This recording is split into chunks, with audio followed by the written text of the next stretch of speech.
Sejam bem-vindos ao 49º episódio do Folha Seca. Hoje irei conversar com Luís Castro, ex-treinador do Shakhtar Donetsk, assim como do Porto B, Rio Ave, Desportivo de Chaves e Vitória Sport Clube, apenas para mencionar os cargos que ocupou após ter sido nomeado diretor técnico da formação do Porto, não esquecendo ainda os 16 jogos que realizou à frente da equipa principal dos Azuis e Brancos, como treinador interino.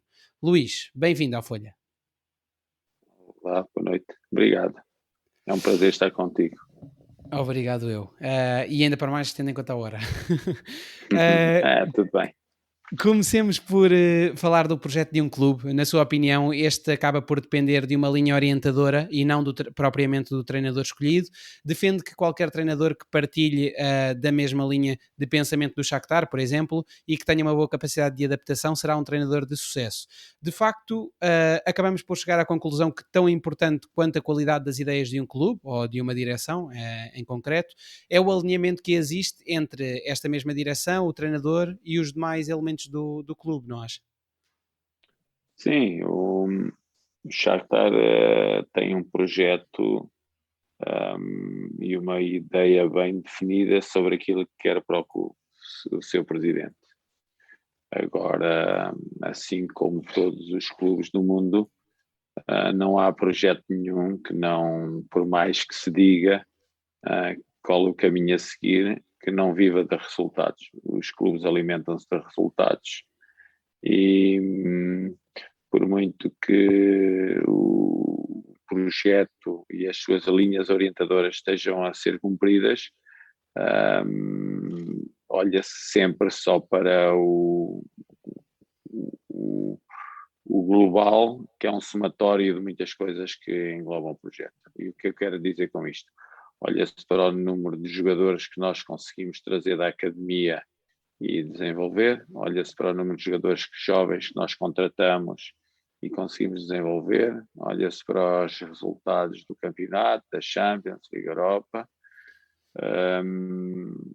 olha-se para um conjunto de coisas que depois somadas se traduzem no resultado final. Neste caso em concreto, Shakhtar. Eu acho que para o projeto e para as ideias do projeto este segundo ano foi um ano mais conseguido que o outro, que o primeiro ano, porque houve um conjunto de jogadores. Ainda hoje eu olhava a seleção ucraniana, jogou um jogo de preparação e havia aqui um jovem que nós fomos buscar à equipa B, com 18 anos, já tinha jogado 20 minutos agora no jogo de preparação para o Europeu. E o Trubin também lá está na seleção e o Bondarenko também lá esteve, um conjunto de meninos que quando chegámos ao Shakhtar não, por isso simplesmente não existiam ainda nas ligas profissionais e hoje estão num campeonato da Europa. E isso é uma das vitórias do projeto. Depois há as outras vitórias que são resultados, mas sim, o projeto depende da sua linha orientadora e não digo qualquer treinador sirva ao projeto, mas um treinador tem de estar alinhado com o projeto, claramente. Sim, sim, sim. Não, inclusivamente porque hoje em dia, quando se fala de um futebol atrativo, fala-se muito de um futebol de posse, muito aquilo que é chamado de futebol ofensivo, mas, por exemplo, estou-me a recordar agora da linha orientadora do Atlético de Madrid, não é? Ou seja, no fundo, o Simeone, que já lá está há uns bons anos, acabou por trazer uma linha de pensamento que acaba por ser, que ele conseguiu incutir nos seus atletas, nas suas várias equipas, e que, por outro lado, acaba por ser partilhada não apenas pela própria direção, que o tem apoiado, mas inclusivamente até pelos próprios adeptos, não é? Por isso toda esta sinergia acaba depois efetivamente por se revelar também no sucesso desportivo, ou pelo menos aumentar a probabilidade de que isso aconteça, não é? O que interessa é a coerência de cada ideia, o porquê de se fazerem as coisas e o porquê dos clubes quererem as coisas e a direção a dar e o caminho a seguir. Está mais provado que no futebol, desde que seja coerente, existem variedíssimas formas de ganhar, até mesmo com a incoerência, mas muitas vezes a incoerência traduz-se em resultados positivos. Uma coisa não quer dizer que coerência, nem só a coerência leva ao sucesso. Muitas vezes já há equipas, que eu quero dizer com a incoerência, há equipas que ao longo da sua época desportiva alternam alguns caminhos e qualquer um desses caminhos os levam à vitória e nós temos muitas vezes a tentação de dizer que só um único caminho, que só o meu caminho é que levará a uma vitória, a ter sucesso. É uma mentira. No futebol há caminhos que atraem mais e que dão mais prazer aos seus adeptos e atraem mais adeptos aos clubes. Há outros caminhos que não atraem tanto. Agora, isso não quer dizer que se ganhe só com este ou com aquele caminho. Agora, há a questão da identidade e do estilo adotado por cada clube. O estilo do Atlético de Madrid não é o estilo do Barcelona não é o estilo do City não é o estilo do Liverpool, e por aí fora, e o estilo do Futebol Clube do Porto não é o estilo do Sporting, e o do Benfica não é o do Zenit, e vamos por aí fora e vamos andando e queremos dizer com isto, cada clube adota o seu estilo e o que interessa é nós quando chegamos a um clube, nós treinadores, percebermos qual é o estilo portanto, a forma de jogar da equipa e percebermos o que é que temos de alterar nela ou não, sem fugirmos a este estilo. Não, inclusivamente, e apenas para fechar este capítulo, eu estava a ouvi-lo a falar de incoerência e nós vemos, por exemplo, o Chelsea, que nos últimos anos tem tido todo o tipo de treinadores, em termos de naquilo que diz respeito à sua mentalidade e ao estilo de futebol que acabam por gostar de incutir as suas equipas, e que também temos visto que tem sido um clube que tem tido sucesso ao longo dos últimos anos, com essa mudança, essa roda viva de treinadores. Em contrapartida, temos, por exemplo, o Penafiel, que quando desceu, na época de descida à segunda divisão em 2005-2006, que apesar dos seus pedidos os seus 3 pedidos de demissão, que na altura o presidente da altura, o António Oliveira, acabou por recusá-los todos, inclusivamente o que já havia acontecido na altura em que treinou o Estarreja. Portanto, temos aqui duas situações antagónicas, mas no entanto, estas do Penafiel e do Estarreja, apenas para fechar este capítulo, mostram bem o que é um alinhamento, não é? Ou seja, não ceder à tentação dos adeptos e ter essa tal coerência de ideias que falava. Há pouco tempo, há muito poucos dias, houve um presidente que me disse que, sabe, aqui a pressão é muito elevada e um treinador aqui tem que ter a capacidade de aguentar essa pressão. E a resposta que lhe dei foi, sabe, os treinadores muitas vezes aguentam essa pressão. Quem não aguenta são todos aqueles que rodeiam os treinadores. O treinador é responsável pelos resultados e depois é responsável por assumir a pressão que se exerce sobre ele, sobre as administrações e sobre todo o staff que o envolve. Muitas vezes quem cede a essa pressão não é o treinador. O treinador é obrigado a ceder à pressão, que é diferente de ceder ele próprio à pressão, é obrigado a ceder. Portanto, o que está a dizer é que muitas vezes, apesar da pressão exterior, há muita gente que não verga e há muita gente que tem consciência de que o porquê de ter contratado um treinador há 2, 3 meses, 5 meses atrás, continua bem presente na sua cabeça e, portanto, segue o treinador até ao fim, porque as razões pelo qual o escolheu se mantêm bem evidentes e aos seus olhos, e então não mudam. Sem dúvida nenhuma. Sim, claramente estou de acordo consigo. Seguiu-se, ainda bem que há administrações que, tal como os seus treinadores, aguentam a pressão. E estando longe de servir de justificação para a sua boa gestão, a verdade é que a capacidade financeira de um clube ajuda sobremaneira ao sucesso desportivo. Como sabemos, existe no futebol uma grande correlação positiva entre a capacidade financeira e os resultados desportivos. No Shakhtar, o Luís acabou por ter uma experiência nova também nesse campo, que foi proporcionada pelo poderio financeiro do proprietário do clube. De que forma é que impacta a cultura de um clube e a própria gestão que acaba por realizar o treinador, a gestão do grupo, etc., o facto de o clube ser detido por um proprietário, de se conhecer a face e o próprio proprietário em si. Ah, estou de acordo que quando diz que o poder financeiro gera a construção de uma melhor equipa que leva, através de um bom jogar, a atingir melhor resultado em relação aos adversários. Mas depois há aí a questão do fair play financeiro. O fair play financeiro tem um teto de gastos, portanto, não é por haver o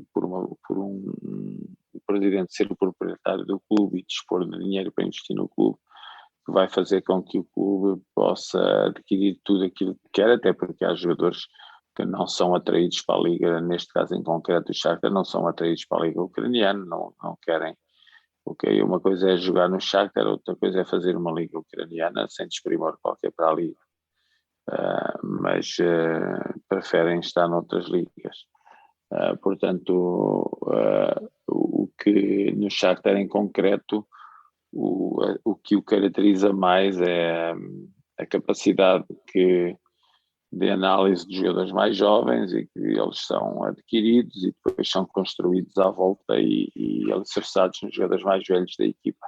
Mas sim, é sempre importante a capacidade financeira dos clubes para a aquisição dos talentos. Depois é necessário o clube ter talento para desenvolver talento, e isso, talento para desenvolver talento é investir nos treinadores capazes para, para perceberem que mesmo não ganhando, a vida do treinador no Shakhtar vai muito para além daquilo que são os resultados, porque há outras vertentes do projeto que temos de levar em consideração todos os dias. Mas apesar da amostra ser diferente, não é? Porque no fundo apenas esteve num clube com um proprietário e já teve em vários sem ter esse tipo de modelo de gestão, sentiu alguma diferença ao nível da pressão, ou ao nível lá está, da pressão de ter de apresentar resultados, ou da forma como a própria gestão do grupo pode ser feita, ou não sentiu qualquer diferença a esse respeito?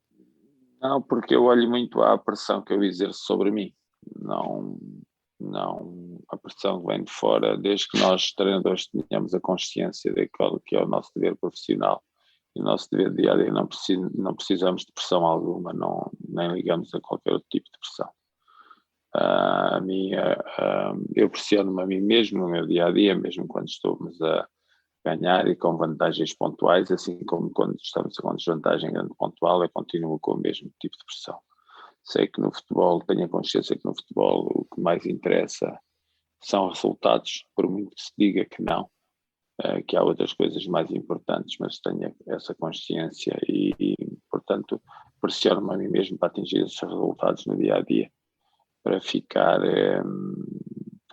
com o grau de satisfação que o treinador tem, que é de ver os outros felizes com o atingir de resultados.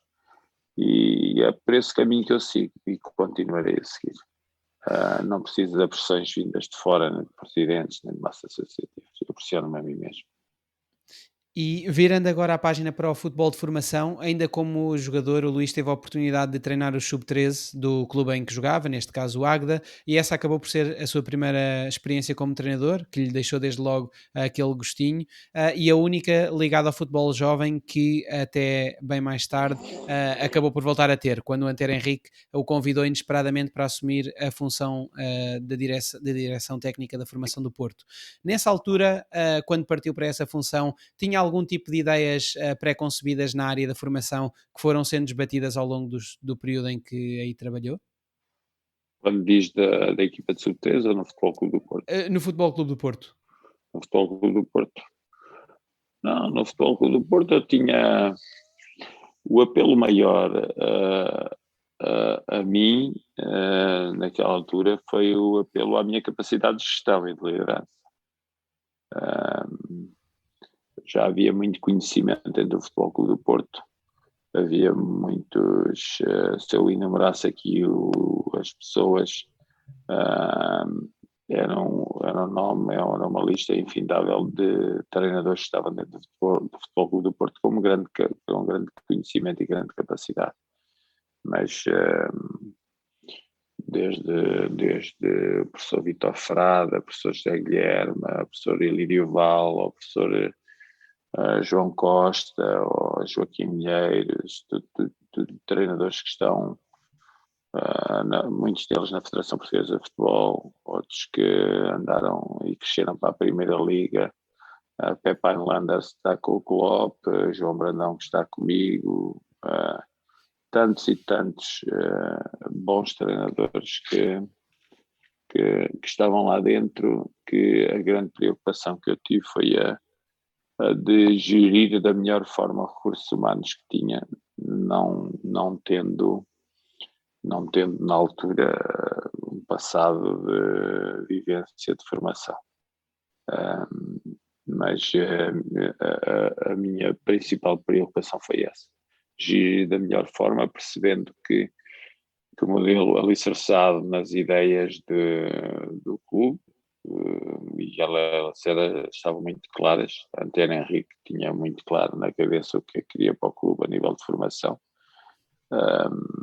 E as coisas foram acontecendo de forma natural, tão natural, que ainda hoje olho para muitos dos miúdos e relembro-me quando eles tinham 10 anos, 11 anos, 12 anos, e a forma como cresceram no clube e através de programas de desenvolvimento conseguiram colocar num patamar elevado, e hoje são jogadores que fazem a sua carreira fundamentalmente pelo trabalho que eles desenvolveram, não foi que nós desenvolvemos, pelo trabalho que os jogadores desenvolveram, com as propostas que nós lhes fizemos no seu dia-a-dia e que eles tão bem responderam, de forma a hoje serem jogadores de excelência e de seleções nacionais. O Luís, quando se baseia nessa experiência de 7 temporadas, acaba por considerar a figura de diretor técnico da formação fundamental, pela sua missão de detectar os pontos fortes e fracos dos jovens jogadores e também pelo facto de permitir que se contorne de alguma forma o risco associado à grande envolvência dos treinadores nos treinos e nos jogos das suas equipas, muitos deles também a trabalhar em condições que não são de todo favoráveis e, portanto, no meio desse processo acabam por se perder por vezes grandes talentos. E no fundo é disso que falamos, não é? O diretor técnico de formação de uma academia acaba por ser aquela pessoa que reduz a probabilidade de que se percam esses talentos, não é? Daí nós estarmos em permanente contato com os treinadores, recebermos relatórios e com os treinadores e com os team managers. Recebia relatório semanal do jogo, daquilo que tinha sido o desempenho dos jogadores. Recebia o relatório do team manager daquilo que tinha sido o cumprimento das regras por parte de treinadores, jogadores e todos os que envolviam cada uma das equipas. E não sei quantas equipas nós tínhamos, mas tínhamos tantas equipas. Não sei, dos sub-11, sub-10, sub-9 até aos sub-19, portanto 10, devíamos ter para aí 14, 15, 16 equipas. E eu tinha relatórios todos de cada um dos jogos e lia-os atentamente e atendo à avaliação dos treinadores também de forma sistemática daquilo que era a evolução dos jogadores e, tinha um conhecimento profundo daquilo que era, tinha as minhas equipas projetadas à minha frente há 4, 5 anos. Eu sabia que equipa ia ter, que eram os meninos de sub-11, sabia que quando eles fossem sub-15 fazia uma projeção em função daquilo que estava a acontecer e das necessidades que nós tínhamos de ir buscar alguns meninos para alguns lugares que nós achávamos que estavam mais deficitários. Eu olhava para a equipa de sub-19 e olhava para os sub-15 e projetava-os quando eles fossem sub-19. Era um exercício muito interessante. Era um exercício de previsão de desenvolvimento de talento e associámos-lhe alguns programas de desenvolvimento que os ajudaram a acelerar o seu processo de desenvolvimento e a chegada mais rápida a rendimento. E foram tempos muito bons, porque apesar de nós vivermos alguns dissabores nesses tempos, que é jogadores que nós perspectivávamos que se desenvolvessem de tal forma e atingissem carreiras brilhantes, alguns deles não conseguiram, e isso deixava-nos tristes. Mas por outro lado também víamos alguns a crescer e a terem rendimentos fantásticos que os levaram hoje como um Dalot, um Ruben Neves, ou o André Silva, ou um Diogo Costa, ou o Leite, ou todos jogadores que nós olhamos e dá o Gonçalo Paciência, nós olhamos e dá-nos o Sérgio Oliveira, Tomás olhamos e Teves? dá-nos a satisfação de Tomás Teves, sim, que era um menino na altura, muito pequeno quando eu saí do Futebol Clube do Porto. Olhando para eles, dá-nos a sensação, ou temos a consciência que, embora não conseguíssemos na altura fazer tudo o que queríamos, mesmo assim valeu a pena. No âmbito desse processo, houve também a preocupação do clube, de tentar, de alguma forma, quantificar esse processo, ou seja, as avaliações, que se faziam, ou foi tudo, ou era tudo baseado em análises subjetivas? Não havia análises objetivas. Em termos mesmo de Havia métricas, etc., ou... não, mas eu não considero só. Há um padrão da sociedade, há padrões instituídos na sociedade que eu recuso totalmente. Mas porquê métricas? Porque é que não há outras coisas que são objetivas aos meus olhos? Não me interessa o que é que a sociedade inventou para ser objetivo ou subjetivo. Não me interessa para nada. Interessa é que para mim era objetivo. Para mim era objetivo que o jogador dominava, passava, ocupava espaços, entrava nos espaços, rematava, defendia num contra um no jogo aéreo com a direita e com a esquerda, dominava com o peito, cabeceava bem. Isso para mim são factos objetivos. Agora, o número de cabeceamentos, o que me interessa é a qualidade com que ele cabeceava, a qualidade com que passava, a qualidade com que recebia. Para mim, são dados objetivos. Agora, os números, se ele em 10 recebeu não sei quantos e passou 30 vezes, etc. Pois realmente estava mais vezes à baliza quando chegava contra uma equipa que permitia resultados de 12-0. Estava mais do que quando equipas que não permitiam e eram resultados de 1-0 ou 2-0. Mas isso a mim pouco me interessava. A mim o que me interessava era a avaliação psicológica, a avaliação física, a avaliação técnica e tática do jogador. Isso é que me interessava. E isso era objetivo, porque nós tínhamos o jogador em cima da mesa e desventrávamos o jogador, entre aspas, de tudo aquilo que era a sua qualidade nas suas 4 dimensões de rendimento. E para mim isso é objetivo. Mas nessa própria avaliação, deixando de lado a questão estatística de quantos remates fizeram, Sim, etc., claro. mas havia também, ou seja, porque, como o Luís estava a dizer, havia várias equipas, não é? E também acabava por haver muita gente envolvida nesse processo. Eram também me refiro à questão da subjetividade, na questão como também esses relatórios eram feitos. Em nenhum momento existia uma avaliação, ou seja, em termos numéricos, para depois somar os vários relatórios? Era sempre tudo escrito por extenso? Ou como é que funcionava? Não. Havia notas atribuídas a cada um dos jogadores no seu desempenho em jogos e havia uma escala do momento, se eu fazia uma avaliação em outubro, outra em janeiro, outra em março e outra no final do ano. E em cada um desses momentos nós avaliávamos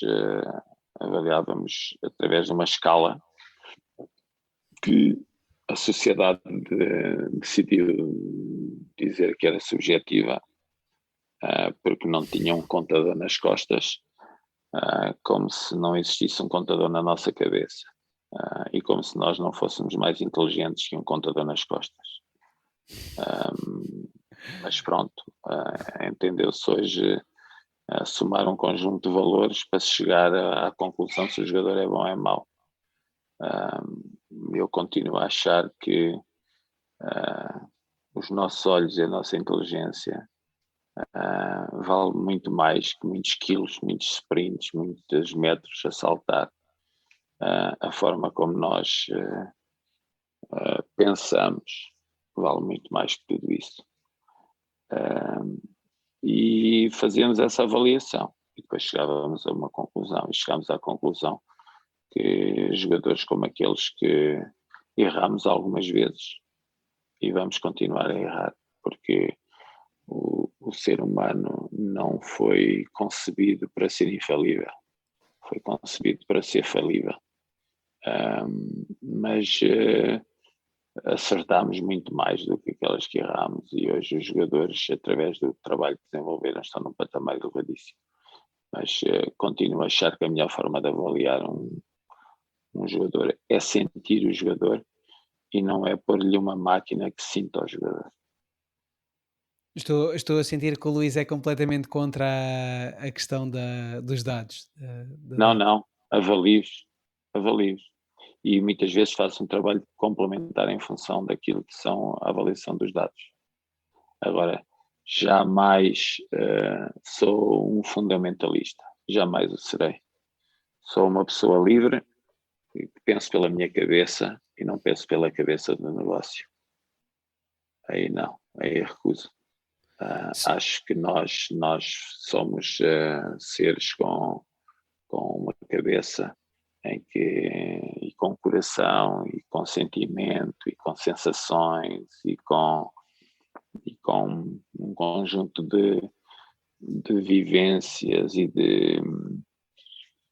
e há uma coisa que nos acompanha pela vida fora, é aquilo que nós sentimos em cada momento, em que as sensações que o jogador nos dá. Eu hoje vi a seleção de sub-21 e ali se confirma muitas coisas. Confirma-se ali muitas coisas que nós sentimos nos jogadores. E hoje sentia isso no jogo. Jogadores que achava que estavam num grande nível, outros não estavam num nível tão elevado, porque é assim durante o jogo e eu sentia-se mesmo assim, normalmente não nos enganamos. É muito raro um treinador que está ligado à formação e olha, o Rui Jorge é um caso disso, é um treinador há tantos anos ligado aos jovens que consegue resultados fantásticos porque tem essa capacidade de olhar para eles e perceber o que é que eles lhe podem dar em cada momento.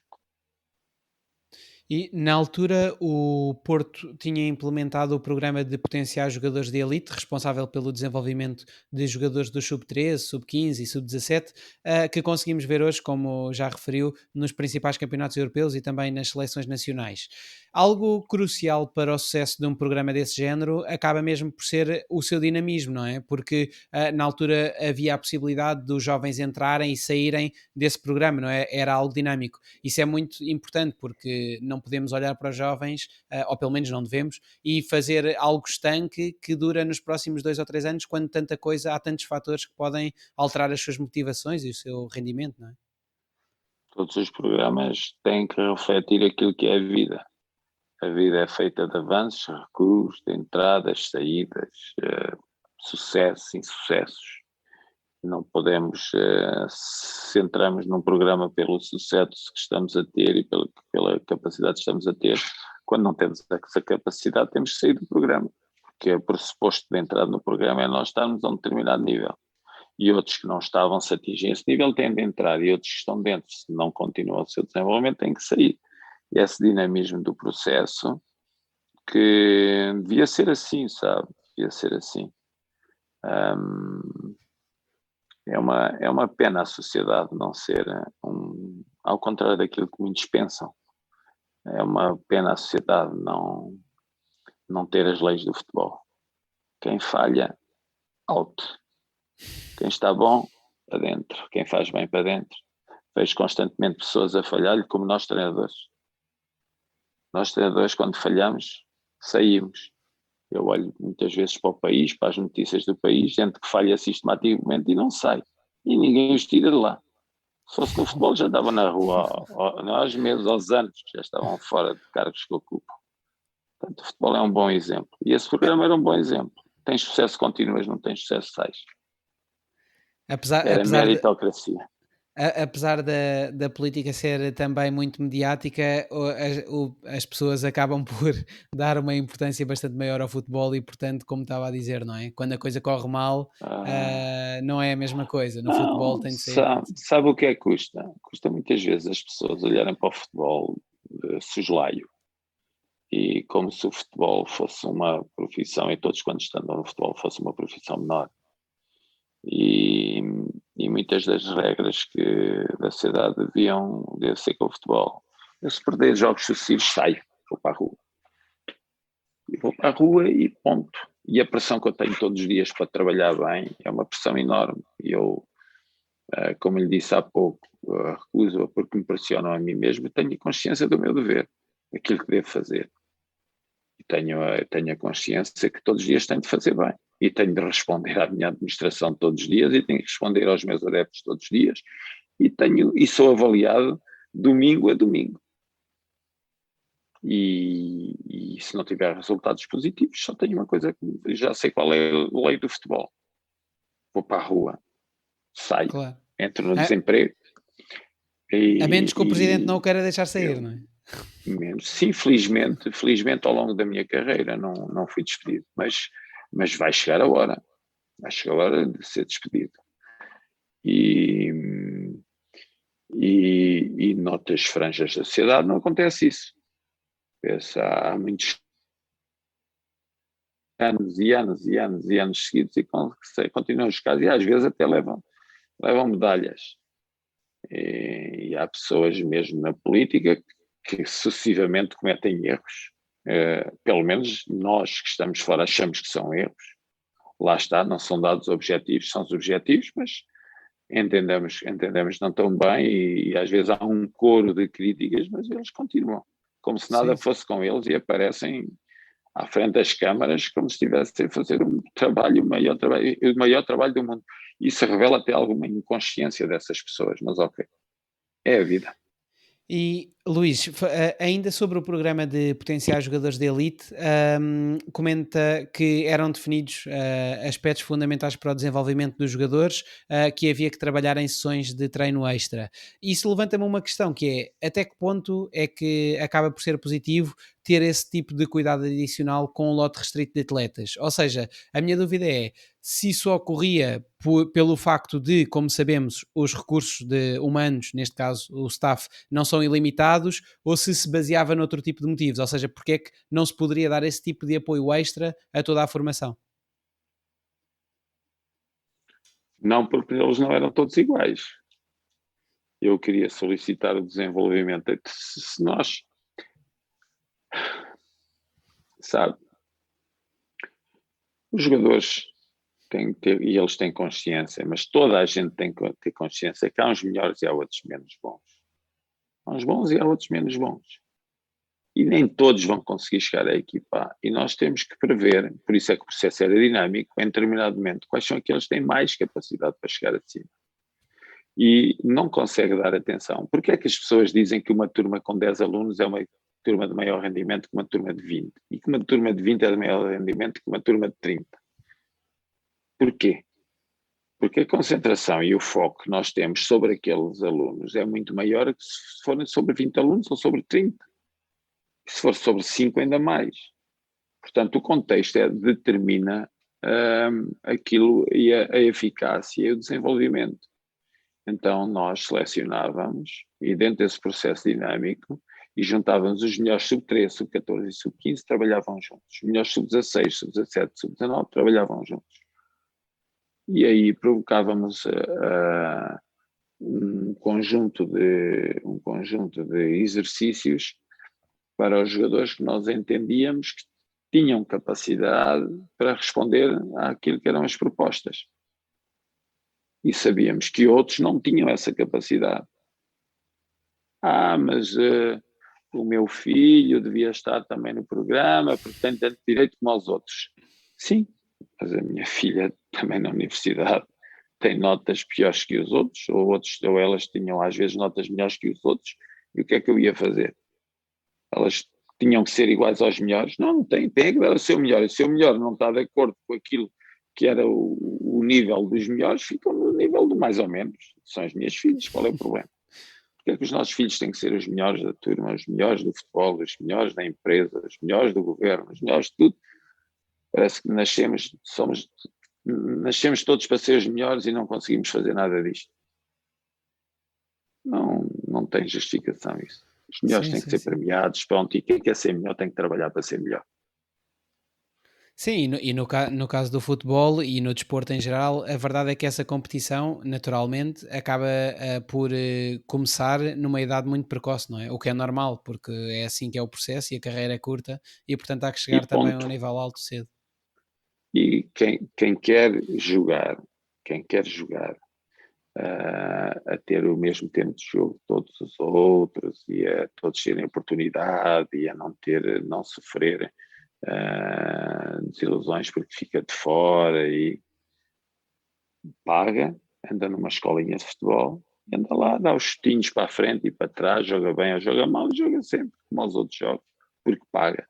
Uma coisa é porque paga, outra coisa é futebol de formação com rendimento associado, porque um dia vão ter que, com 17, 18 anos, entrar num estádio onde estão 50 mil à volta e estão milhões a ver.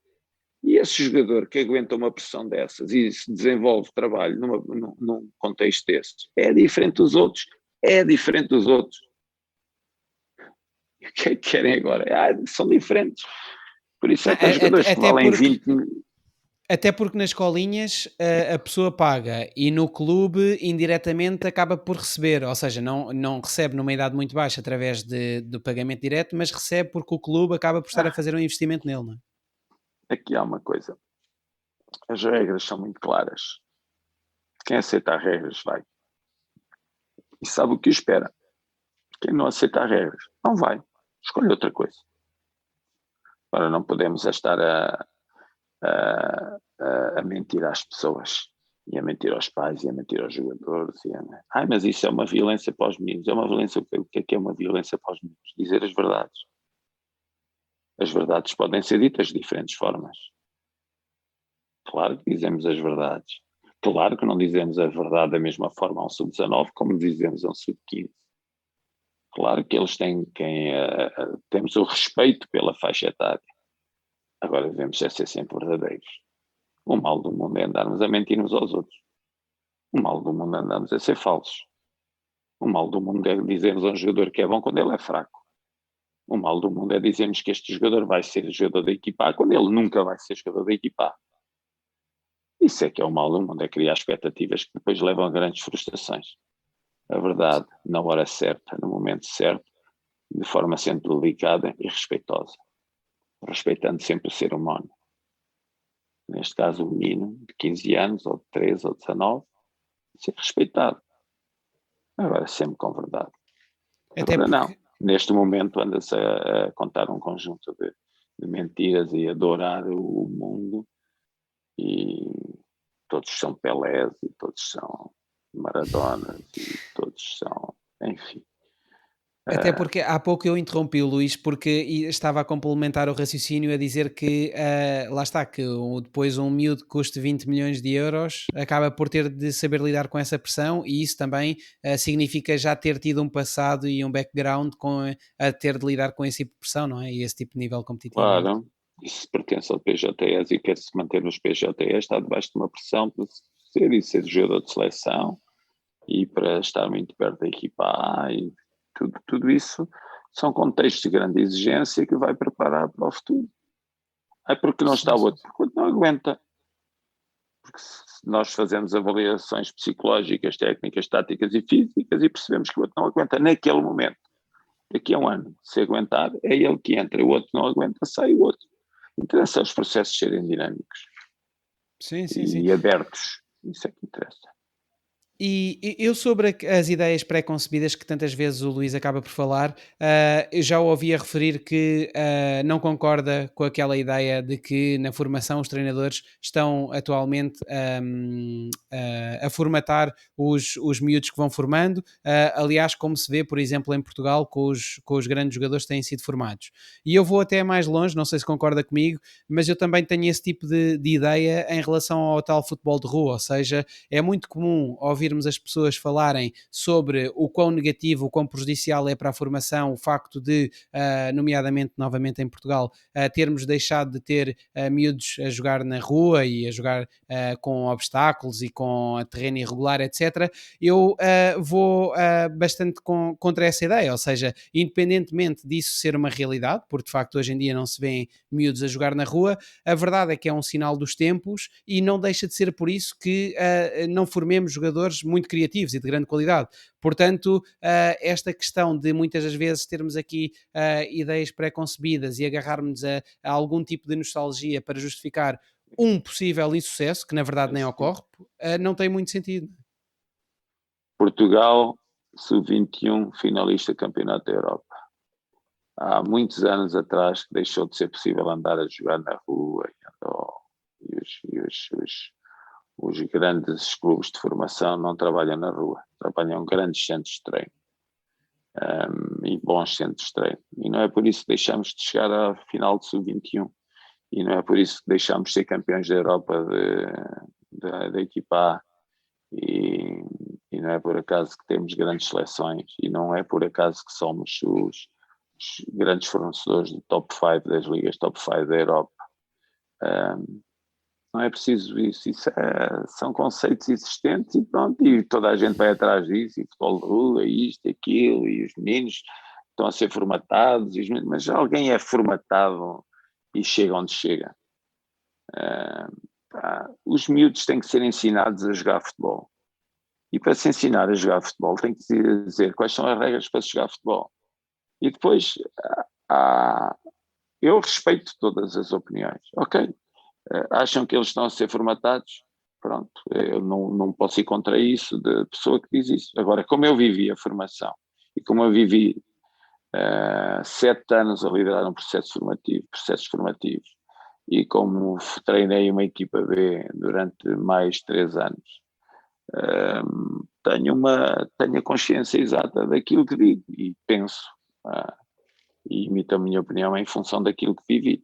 E temos que ensinar o jogo e tem que haver regras no jogo e tem que a equipa jogar equilibrada e no último terço o último terço do campo, no momento ofensivo, é um momento de grande criatividade. Até lá temos que ter muito cuidado, que qualquer perda de bola há golo na nossa baliza, temos que andar sempre equilibrados e temos que percorrer caminhos seguros até atingirmos a fase em que há maior liberdade de jogo.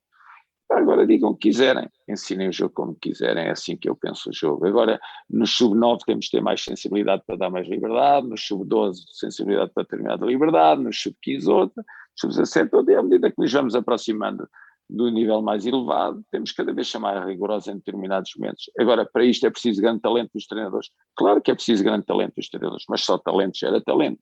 Mas isso é outra questão. Agora, que se devemos ensinar o jogo, devemos ensinar o jogo. O jogo de total liberdade que atinge caos era jogado na rua. Até nós entramos para as escolas de formação. Claro, claro, Dentro das escolas, regras. E ensinar o jogo. É sim, como sim, nas sem dúvida. universidades. Uma Sem coisa é dúvida. irmos para os tempos livres, outra coisa é a partir do momento que entramos na escola. E depois entramos no secundário, e depois entramos na universidade, e cada vez mais exigência, mais exigência, mais exigência. Mas cada vez ensinar-nos mais como é que são as coisas.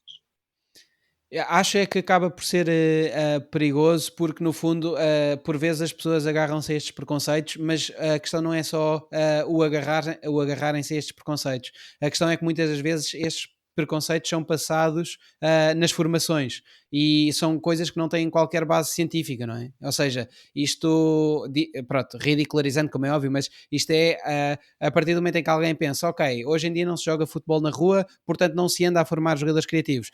Isto, depois, esta ideia é uma ideia passada, sem qualquer tipo de suporte científico, e é passada inclusivamente nas formações, e depois acaba por se criar aqui uma ideia que não tem qualquer evidência científica, não é?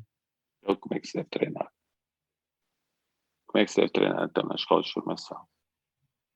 É como é o quê? É fazer o quê? É cada um faz o que quer? Jogamos em a estrutura é o que eles quiserem, não é um 4-3-3, não é um 3-5-2, não é um 4-4-2, não é um 4-2-3-1, não é, é o quê? É o quê? É um 4-1-4-1, é o quê?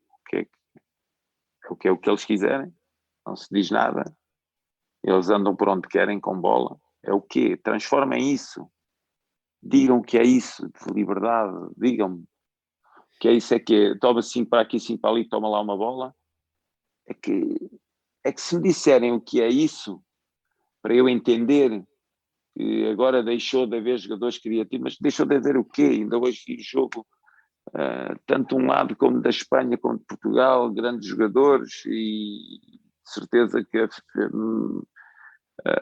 final também há de ser boa e a nossa seleção cheia de jogadores muito criativos, jogadores com grande relação com a bola. A criatividade é receber, descobrir espaço, entrar nos espaços, driblar, cruzar, cabecear, manter a equipa equilibrada, talento ofensivo, talento defensivo, tudo isso é criatividade dentro de um campo, é entregar todas as qualidades que nós temos ao jogo. Na Como é que se verdade, treina isso? Se me disserem como é que se treina isso sem regras, não, na pode ser verdade, que Luís, sejam.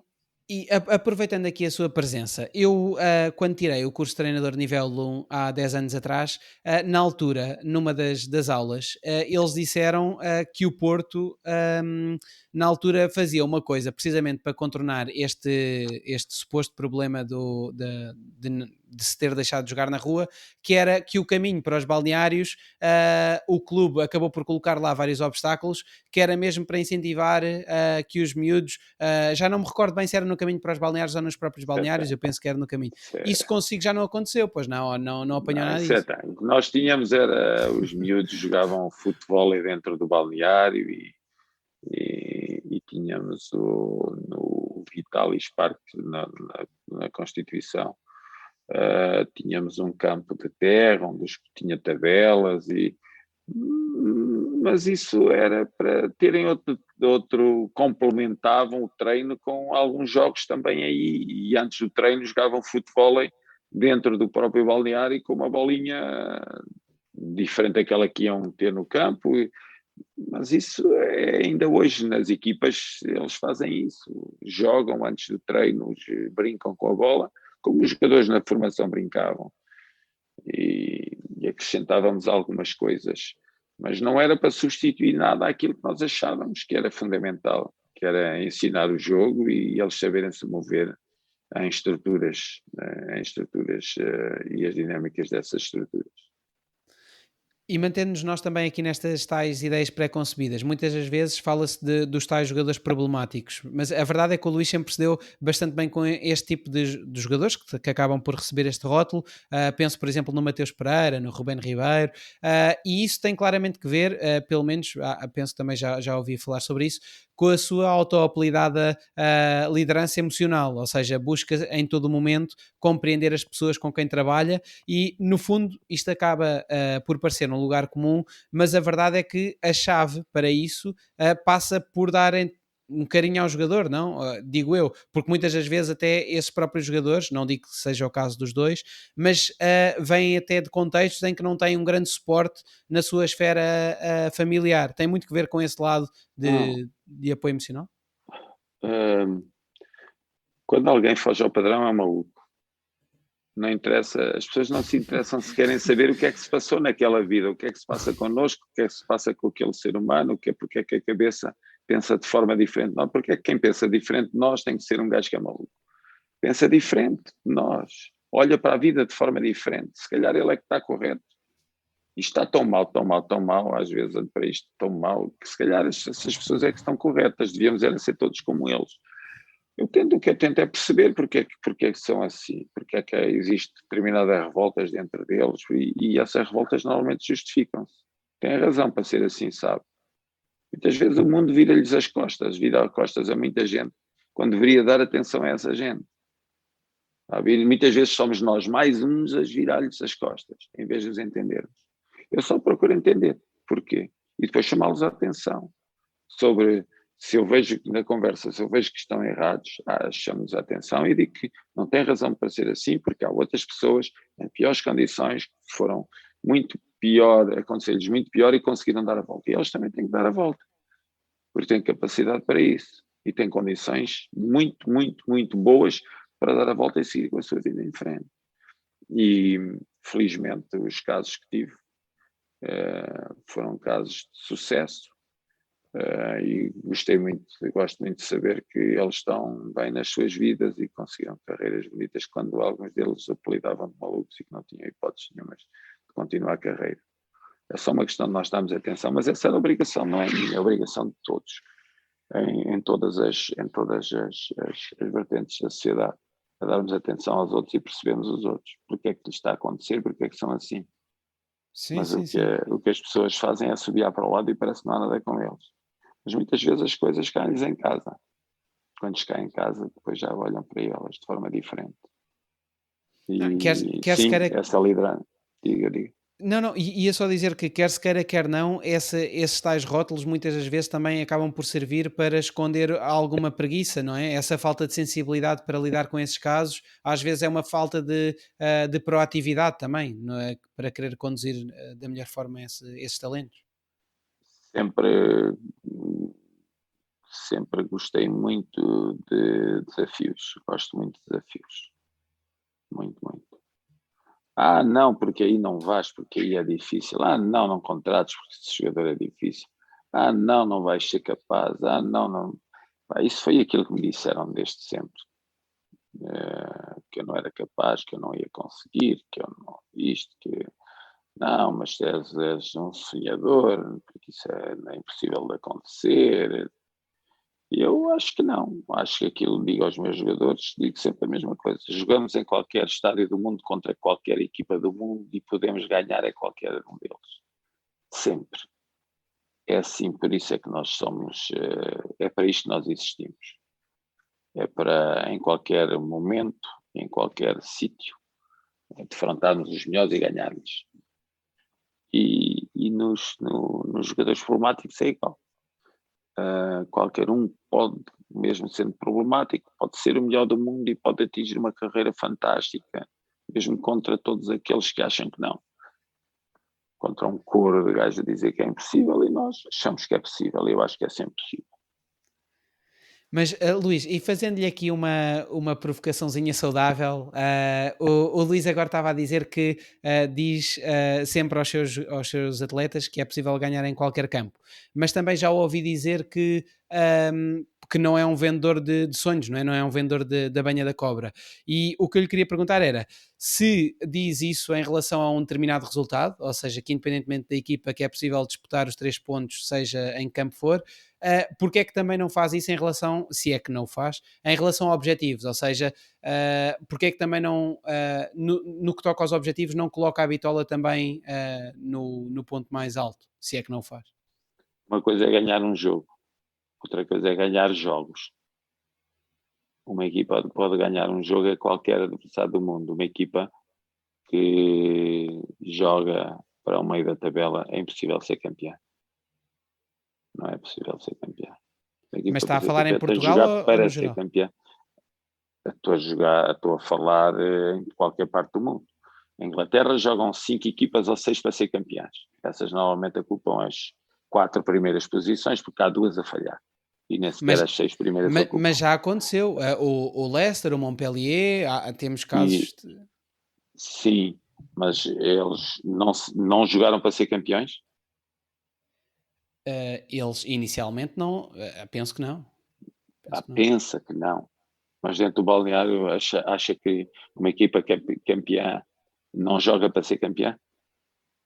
Não, mas isso vai de encontro àquilo que eu lhe estava a perguntar, que era parte do balneário, não é? Por isso é que a minha questão genuína é por que não então tentar incutir essa ideia, por muito que possa parecer impossível? Daí eu estar a perguntar. Sim, mas nós temos a capacidade de perceber se é possível ou não. Nós treinadores temos essa capacidade de perceber.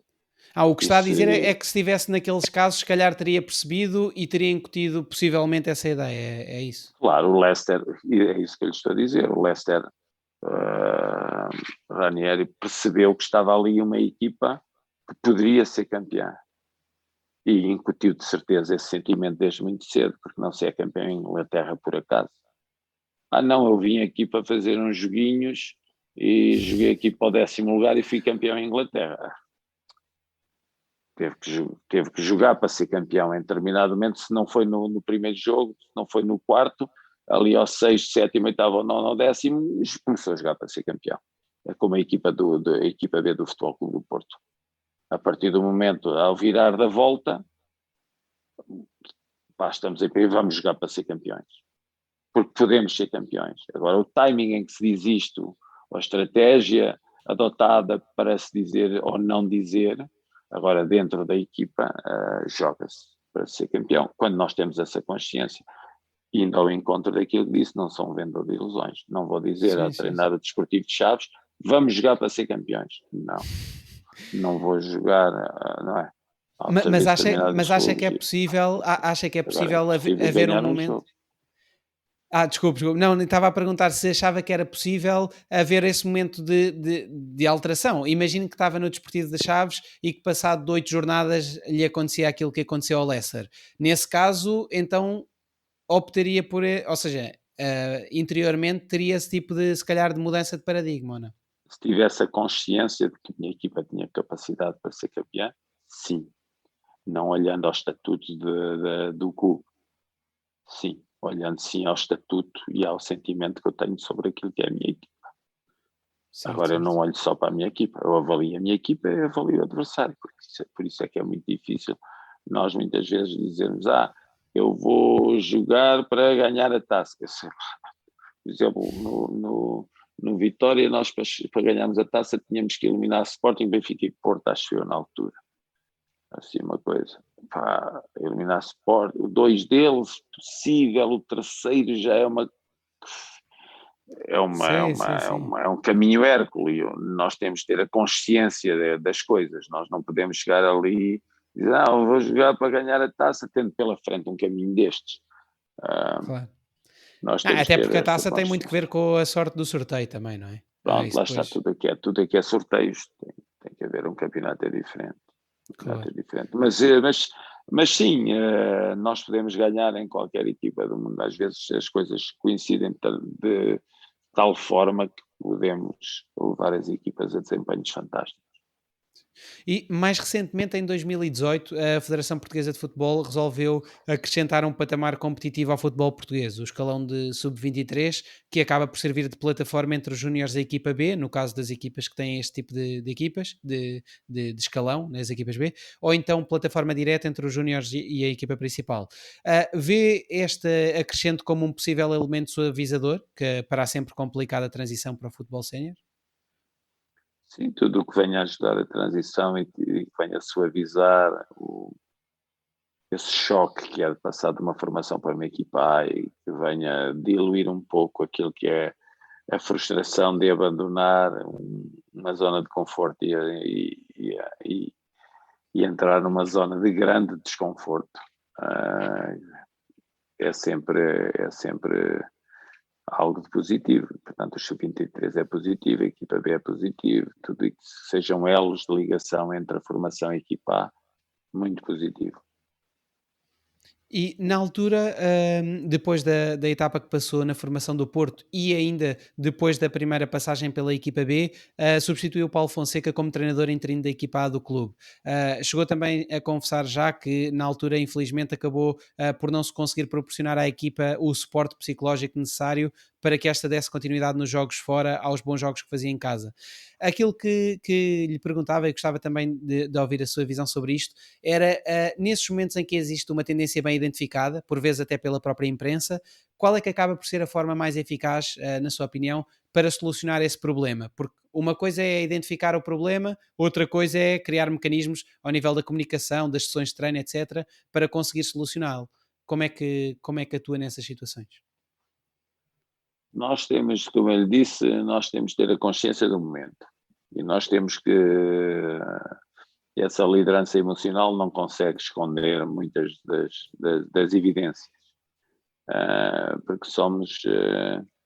Sei que nós, treinadores, somos atores, mas há coisas que são tão evidentes, por muito bons atores que sejamos, nós conseguimos esconder. Tínhamos as nossas insuficiências, tínhamos as nossas limitações, Nessa altura apurámos a equipa, apurámos o Futebol Clube do Porto para as Champions, para as pré-eliminatórias.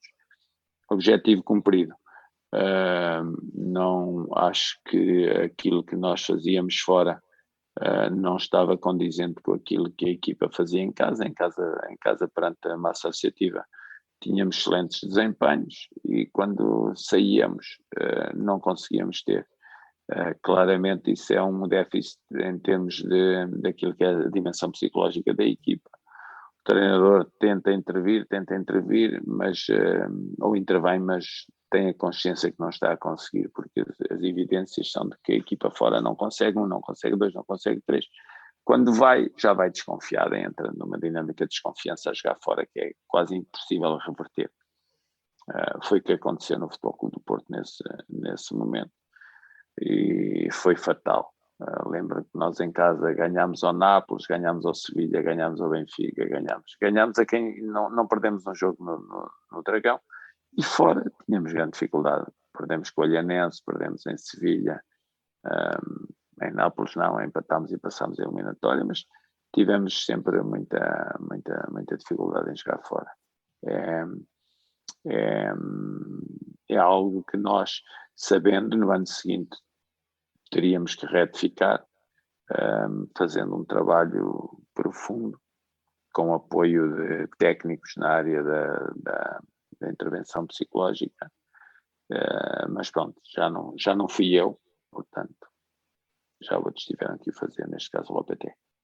Até porque dependerá também muito do momento da época, não é? Há pouco estava a referir que às tantas entra numa dinâmica em que é impossível reverter. Também porque tendo entrado mais próximo do final da temporada, ou pelo menos tendo feito os tais 16 jogos, provavelmente se tivesse começado desde o início, como está a dizer agora, teria sido mais fácil de reverter, não é?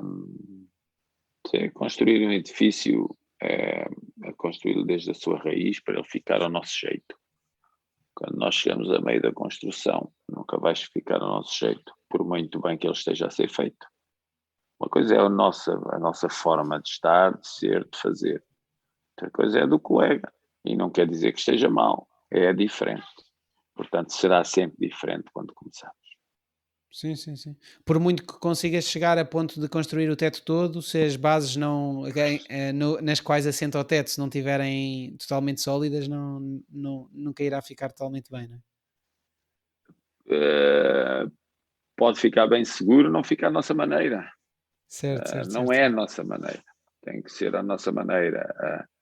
Isso é que eu gosto muito. Acho que foi a única vez que eu peguei a meio. Sim, foi a única vez. Sim. Nunca fui Não, despedido, no nem nunca Penafiel, não, no no Penafiel eu Penafiel cheguei a chegou meio. Não exatamente. cheguei a meio, cheguei ao terceiro jogo.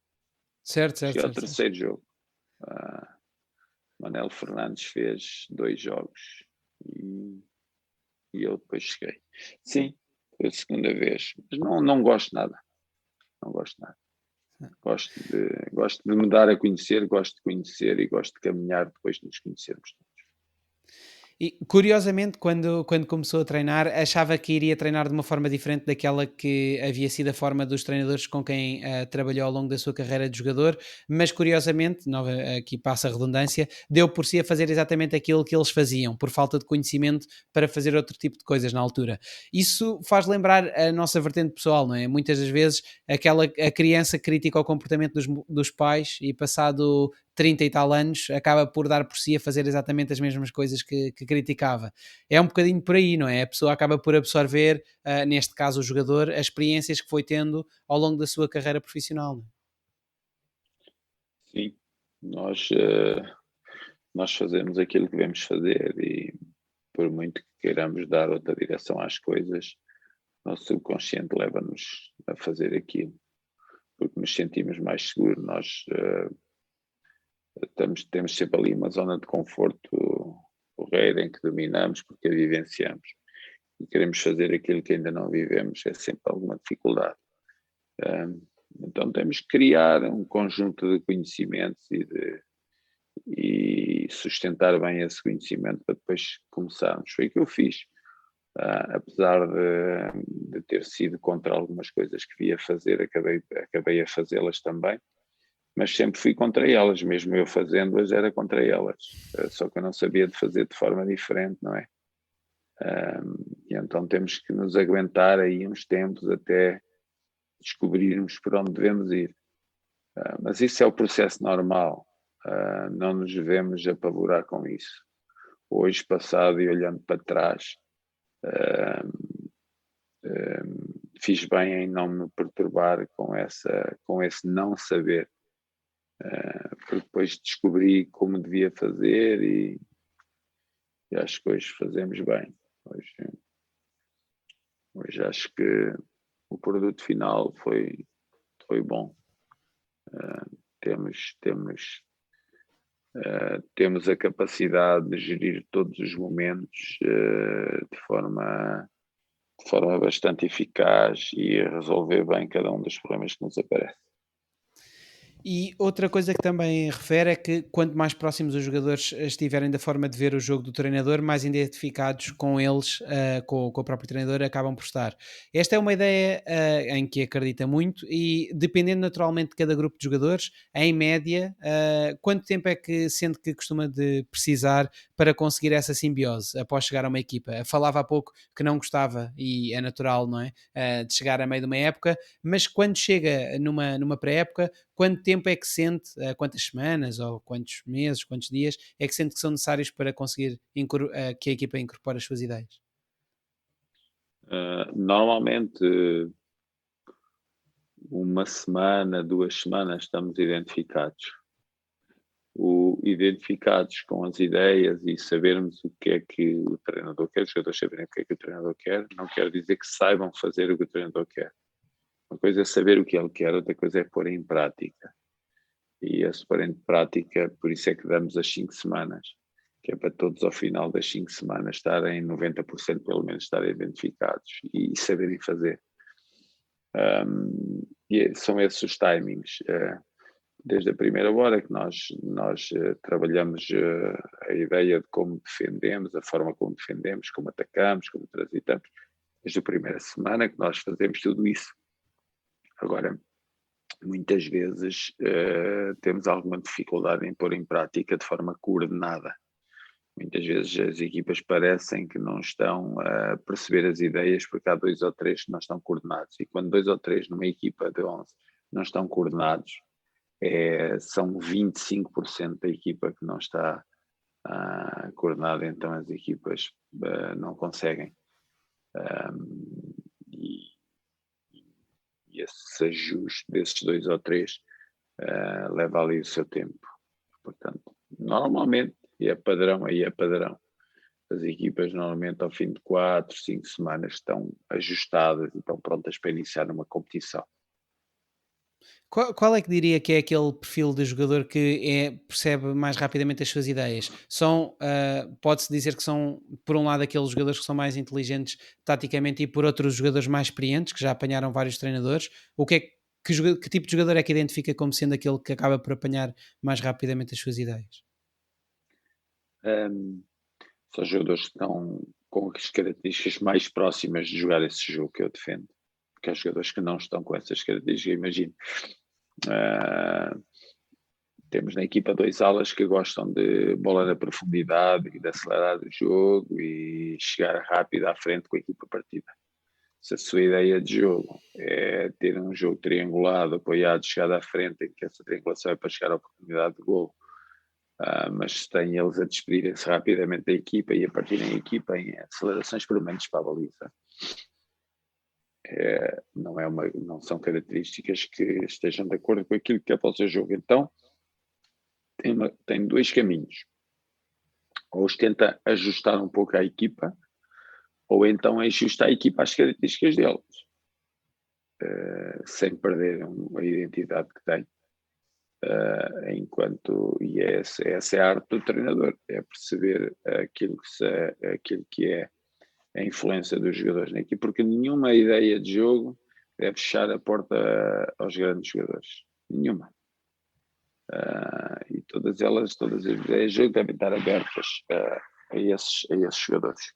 Portanto, se percebemos que esses jogadores são muito influentes na equipa e que podem levar a equipa para grandes patamares, alteramos um pouco as coisas sem perdermos o fundamental do nosso pensamento, de como devemos jogar e vamos com a equipa. Por isso é que eu acho que um modelo rico, um modelo de jogo muito rico, é um modelo de jogo cada vez mais aberto para todos. Essa questão que referia de que nenhum modelo de jogo deve passar por abdicar dos grandes jogadores, liga-se um pouco àquilo que falávamos com os tais jogadores, entre aspas, problemáticos, não é? Ou seja, não é por eu ter uma ideia de jogo diferente que isso me dá a legitimidade de não ter paciência para adaptar o talento que tenho na equipa, não é? Lá de acordo consigo, isso mesmo. Acho que todos têm que ser um modelo de jogo integrador. Claro. Nenhuma. Eu ligo muito o futebol àquilo que é o dia a dia na sociedade, mas muito, muito, muito, muito. Eu acho que temos muito a aprender muitos uns com os outros, mas deixar o futebol para o lado e dizer que é uma profissão menor e não aprender com ela, acho que é um erro. E nós, quando percebemos que há gente com grande talento a sair das universidades, ou gente com grande talento a chegar a um quarto ano e só por questões financeiras dos pais são levados para cursos em que hum, têm pela frente muitos bloqueios para chegar a áreas de decisão, estão-se a perder grandes talentos, não é? E a sociedade deve ser uma sociedade integradora e aberta a que esses grandes talentos tenham grande projeção na sociedade e que sejam esses grandes talentos a dirigir um país e a dirigir grandes empresas.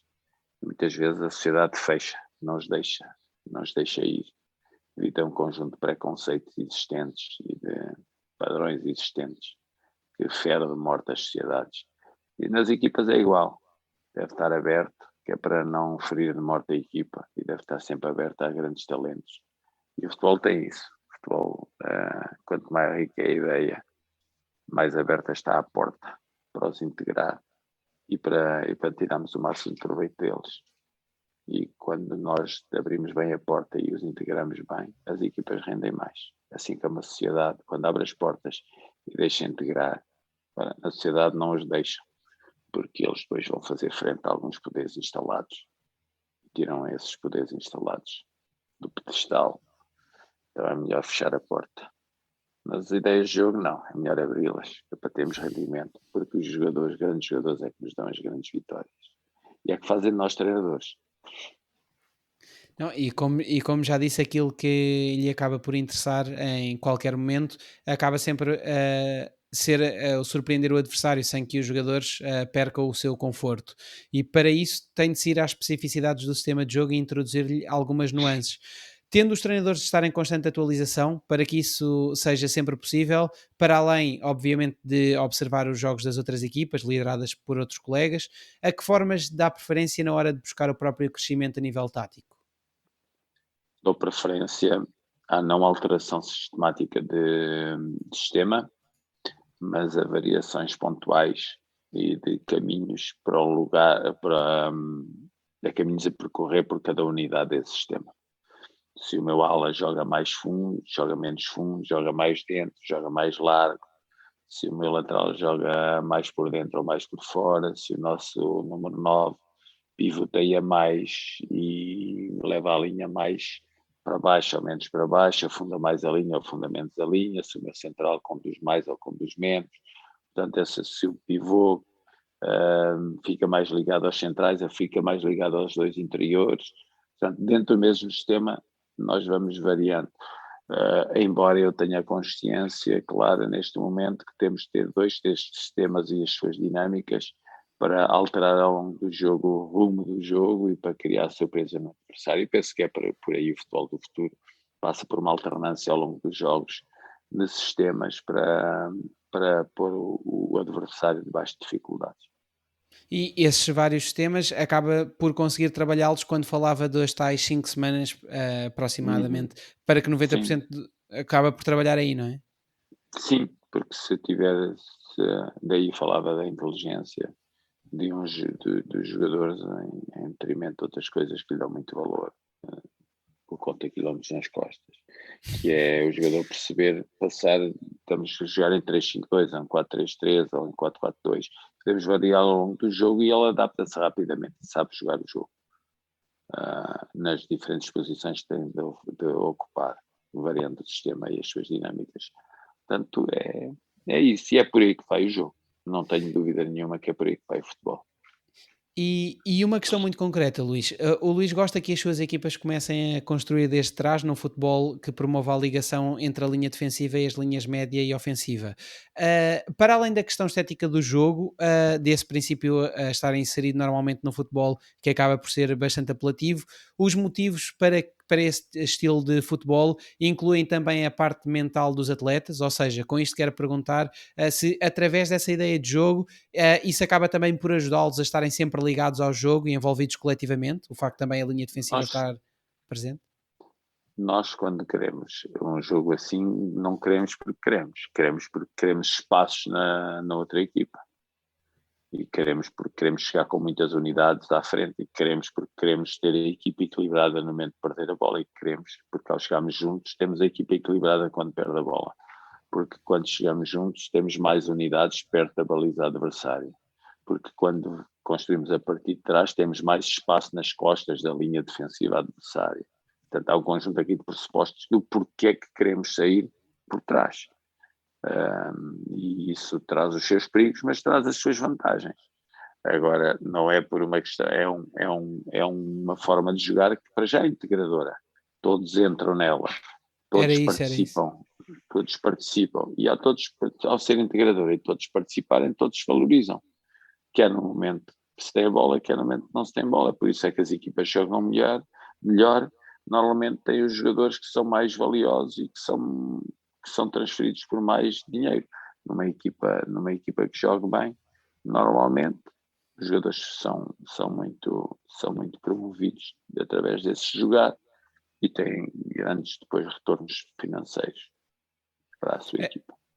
Ainda assim, não sei se partilhará deste ponto de vista, mas ainda assim não acha que há equipas, não digo a proporção, não faço ideia, mas não acha que existe algum tipo de equipas que não tendo os jogadores para esse tipo de jogar, que acabam por ter algum tipo de opção com esse estilo de jogo?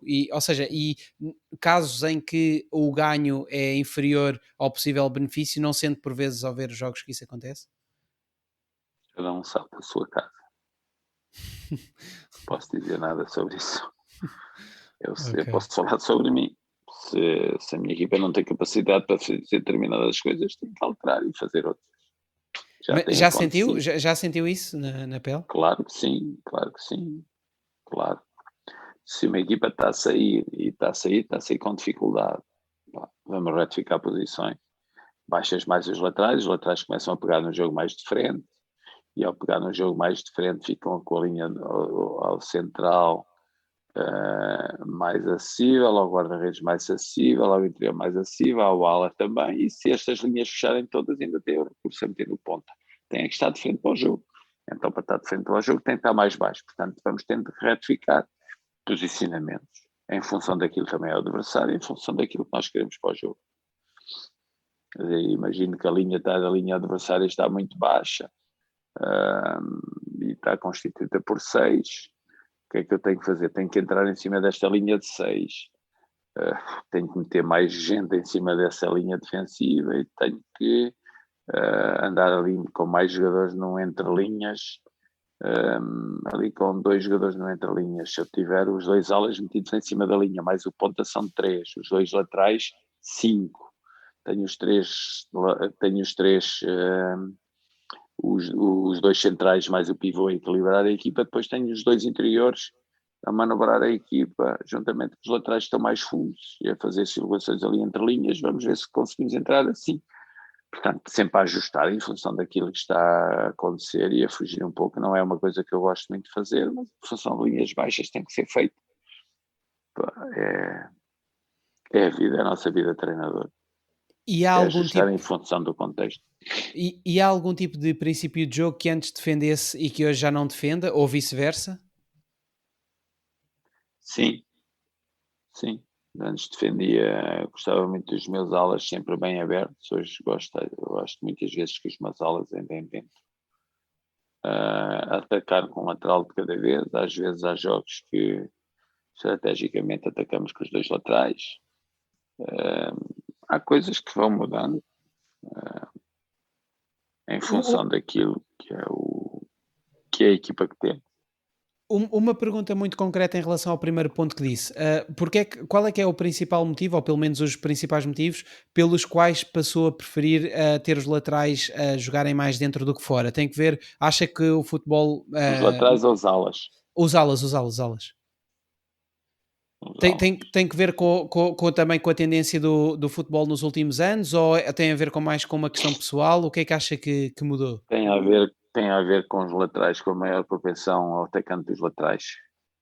Se eu tiver as alas abertas, os laterais andarem por fora, porque há laterais que não conseguem jogar muito bem por dentro, normalmente eles jogam por fora. Se eu tiver as alas abertas, eles estão andando na mesma linha e não tiram rendimento nenhum dos espaços que o adversário me está a dar. Portanto, é uma questão racional dos espaços. Porque na, Ocupação ver- racional dos por- espaços. porque na verdade, Luís, e corrija-me se eu estiver errado, mas a verdade é que nos últimos anos assistimos ao desaparecimento daquele típico extremo que ia a linha cruzar para trás, não é? Hoje em dia é muito mais comum vermos o ala que tem movimentos Desa- interiores. desa- Desapareceu o ala que vai à linha e cruza para trás, porque os laterais são muito mais fortes do que eram antes. E o lateral quer Exato. driblar, mas o lateral está lá para os bloquear. E o jogo de apoio de pés dos laterais e a forma como ele rouba espaço e a forma como ele não tem nada a ver. Portanto, é um lateral muito mais culto a defender. Portanto, cria muito mais dificuldades àquilo que é o ala. Mas continua a haver alas que conseguem fazer isso. Conseguem ultrapassar o lateral, mas há laterais neste momento, os laterais são muito eficazes. E as coberturas também são muito mais eficazes.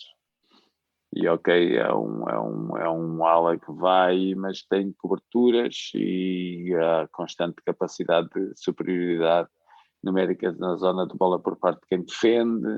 Portanto, há ali um conjunto de fatores que influencia que o jogo mudou.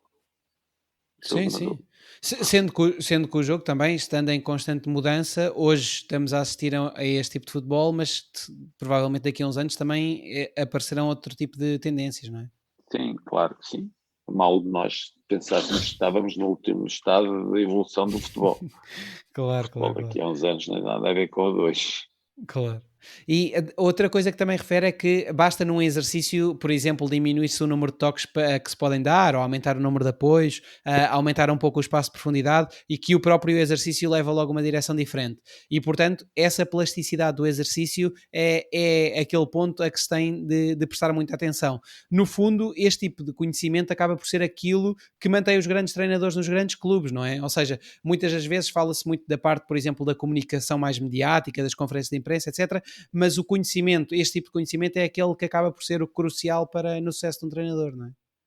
Intuição, para perceber o que é que dá vida ao exercício e para onde é que queremos levar o exercício para não resolver os problemas que temos. Intuição e conhecimento.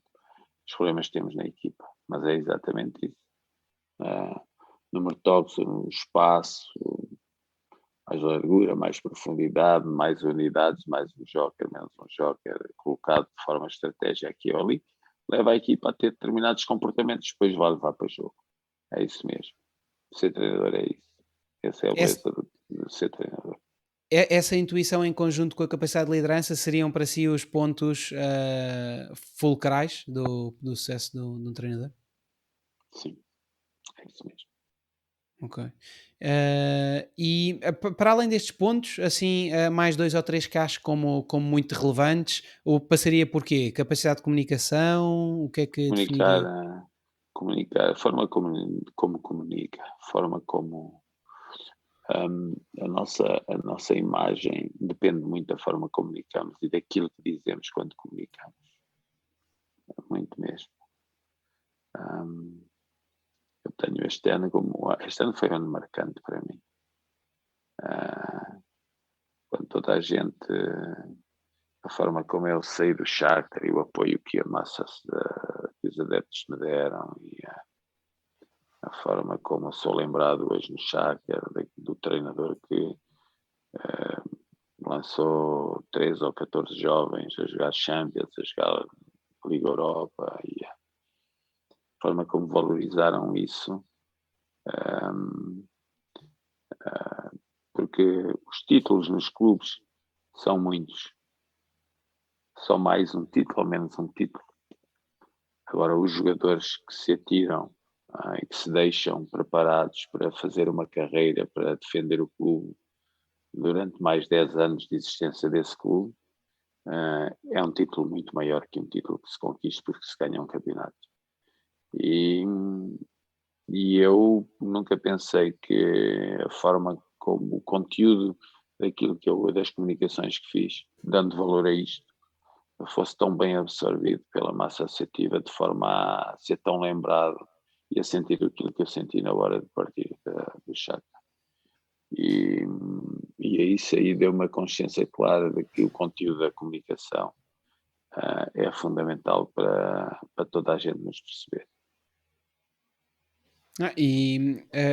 Focando também noutro ponto, indiretamente relacionado com isso, já disse que muitas das vezes os momentos bons não estão colados ao sucesso individual, mas sim ao sucesso coletivo. E isso, acabou também por vivenciar isso enquanto jogador no Vitória Sport Clube, por exemplo. Contudo, é cada vez mais desafiante gerir essa vertente, tendo em conta que a globalização e a mediatização do futebol aumenta o culto do jogador, quanto a mim. Ou seja, nós hoje, por exemplo, ainda temos a felicidade de ver jogar o Cristiano Ronaldo e o Messi, mas já assistimos à necessidade da imprensa de trazer um novo duelo, não é? Fala-se muito agora no Mbappé e do Haaland. Como é que procura então assegurar o alinhamento de expectativas entre os vários jogadores do plantel? Ou seja, assegurar que na cabeça de cada um dos atletas que compõem o plantel, o êxito coletivo se sobrepõe ao individual.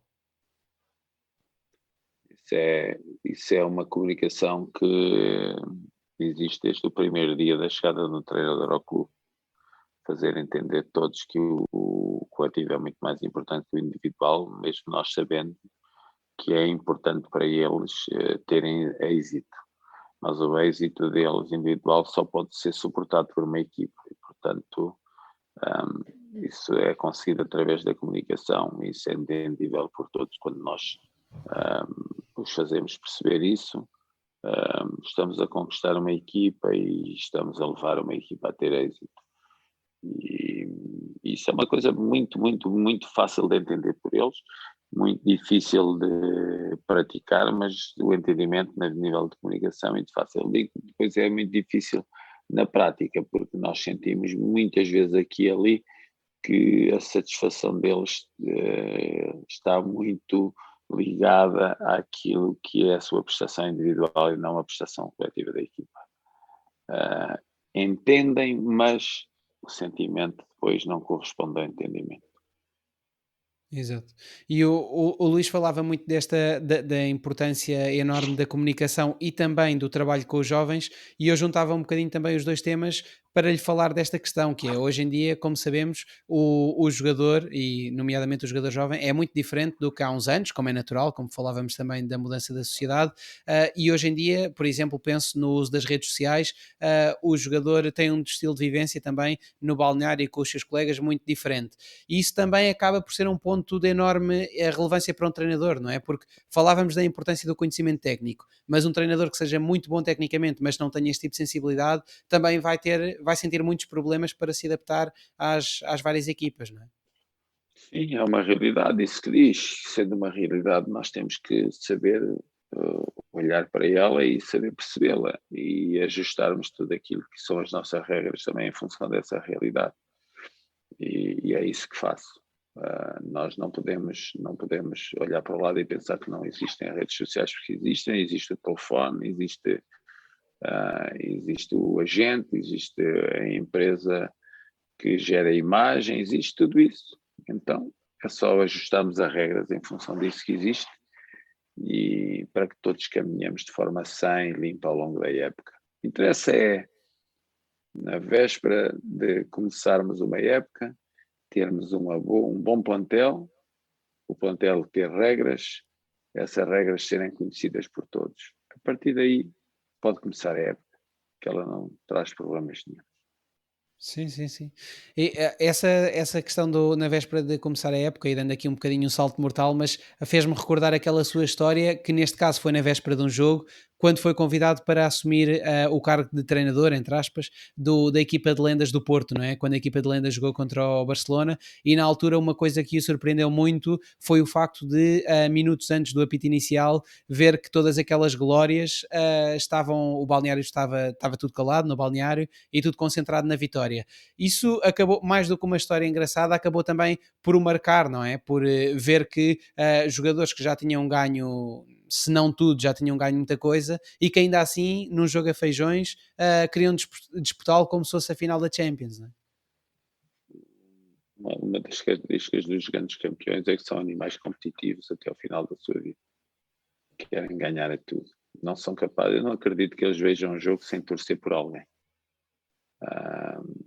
Estamos sempre a olhar e escolhemos uma equipa para torcer por aquela. E há um jogo de treino, nós apostamos numa equipa e é assim.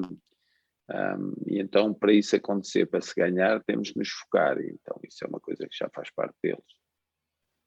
Sim, o ambiente transforma-se quando chega a hora de entrar em campo. Tudo nas grandes equipas, tudo fica em silêncio e tudo fica focado e toda a gente fica comprometida com respeito pela profissão e com a coragem necessária para enfrentar o jogo. É uma coisa que está associada aos grandes campeões. Respeito, compromisso, coragem.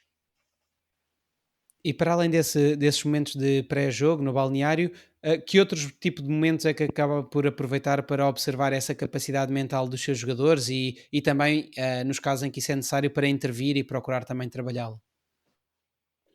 Um,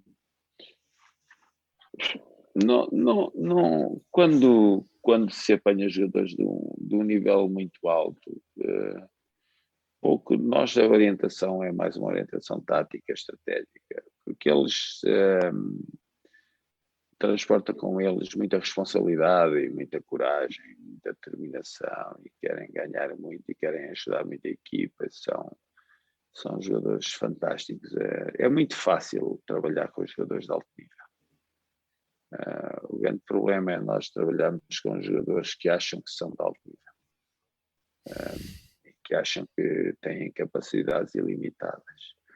Os de alto nível não criam problemas quase nenhum e entendem muito bem aquilo que nós pretendemos do jogo e sabem nos jogar e às vezes até são eles próprios a percorrer caminhos pela intuição que eles têm, por isso é que são de alto nível, para resolver questões que lhes são postas em campo.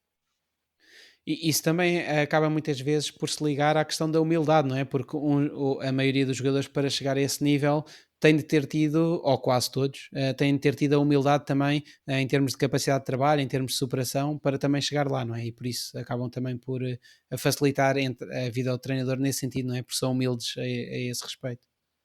Sim, humildade é uma questão de respeitar os outros, é, é não olhar com sobranceria para os outros, é perceber o problema dos outros, é ajudar os outros a trazê-los para cima, é não querer mal aos outros para triunfar eu, é ser uma pessoa humilde, ser-se verdadeiro, isso os,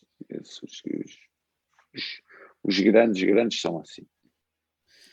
E sendo que no seu caso tem algo de que nem toda a gente se pode gabar, que é o facto de ter crescido no ambiente de distrital. E isso, como diz, acaba por vacinar o treinador para todo o tipo de dificuldades. Que outro tipo de desafios, para além das dificuldades naturais, não é? Que tipo de desafios é que encontrou nesse escalão mais baixo do quadro competitivo do futebol nacional? O maior desafio foi pôr a jogar futebol os jogadores que trabalhavam o dia todo, pô-los a jogar futebol ao fim do dia. Esse era o maior desafio. E eu perceber que dependia deles para fazer crescer a minha carreira e eles muitos deles percebiam claramente que aquilo que faziam enquanto jogadores já não dava para eles crescerem para onde queriam, e eu a querer crescer por um lado e a perceber que eles, alguns deles tinham consciência da limitação que tinham em poder crescer no futebol. Era um contrassenso, um sentimento difícil de entender, mas eu sabia que tinha de ultrapassar esse meu sentimento de que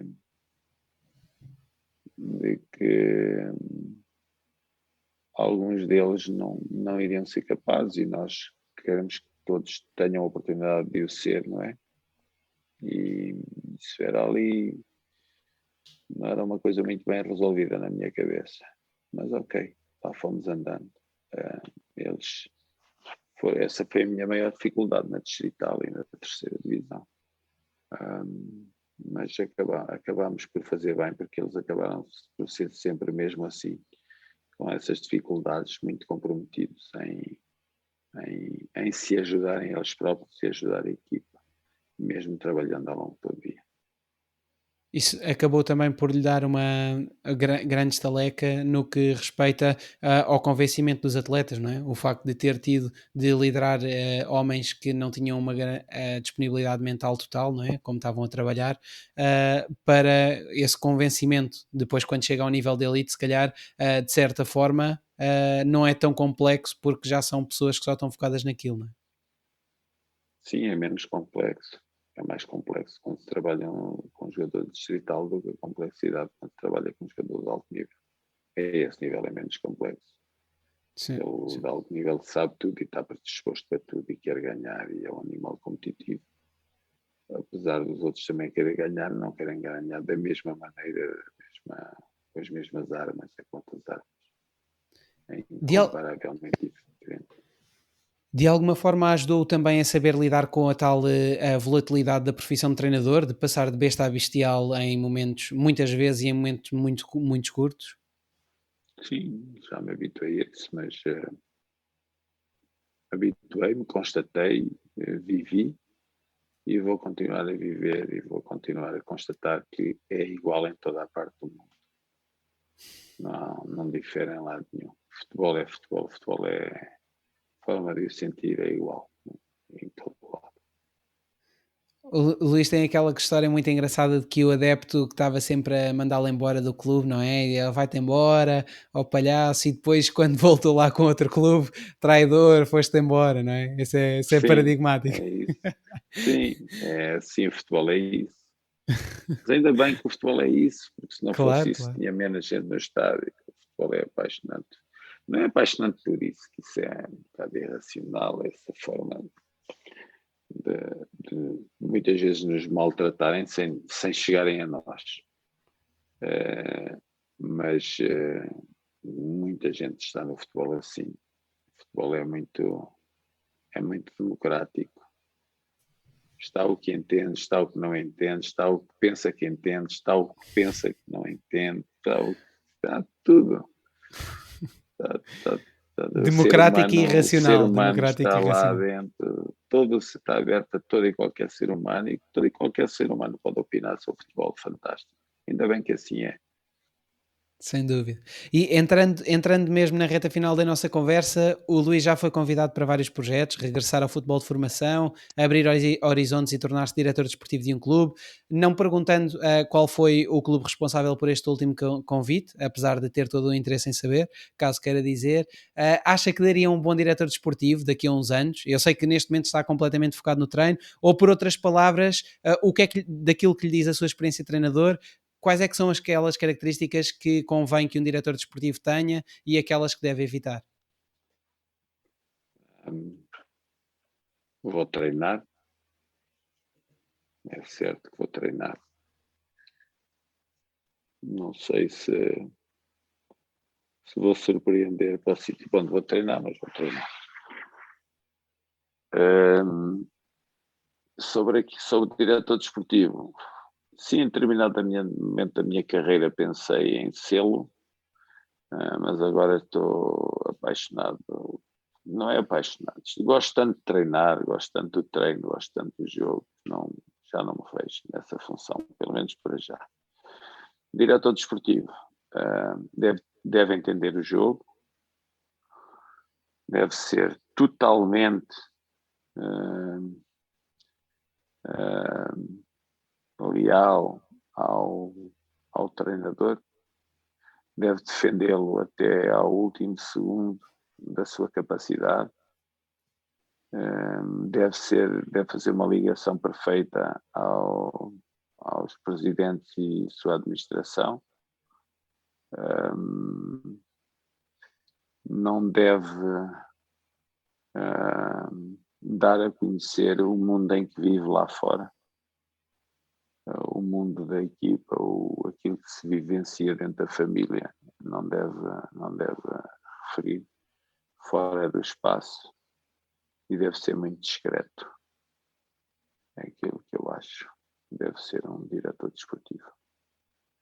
Deve ter uma capacidade enorme de intervenção e um timing muito acertado de intervenção no dia a dia, e deve ser uma presença de conforto para o treinador.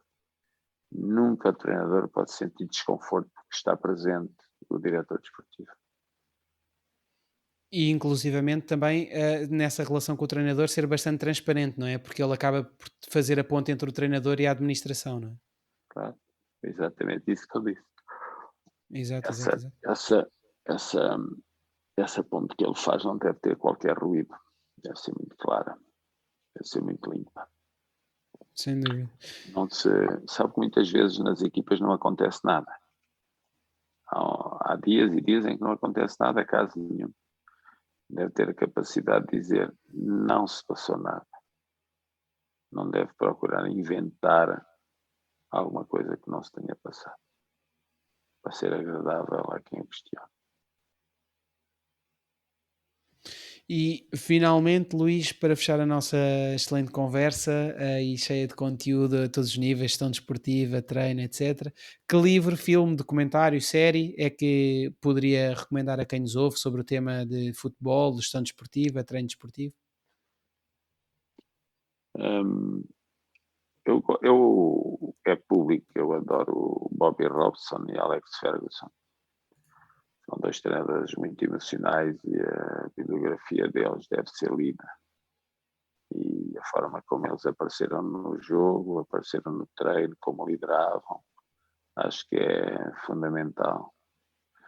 Depois, ver o documentário do Carlos Tevez, acho que é determinante para nós percebermos os perigos que muitas vezes nós corremos até chegarmos ao topo. E depois há um filme que eu acho que é muito interessante de ver, é um desenho, é um filme para crianças, que é o Coco, É um mexicano. espetáculo, é um espetáculo. Eu acho que toda a gente o deveria ver, porque fica a olhar de forma diferente para a vida. E é importante olhar para o futebol como o Coco olha para a vida e como nós permanecemos no coração dos outros, mesmo partindo deste mundo que tanto gostamos. Luís, mais uma vez, muito obrigado pela sua presença aqui no Folha. Obrigado pelo convite. Felicidades. A todos aqueles que nos veem ou que nos ouvem, já sabem que podem acompanhar o Folha nas várias plataformas, subscrever o canal do YouTube e também seguir a página nas plataformas habituais. Um abraço a todos.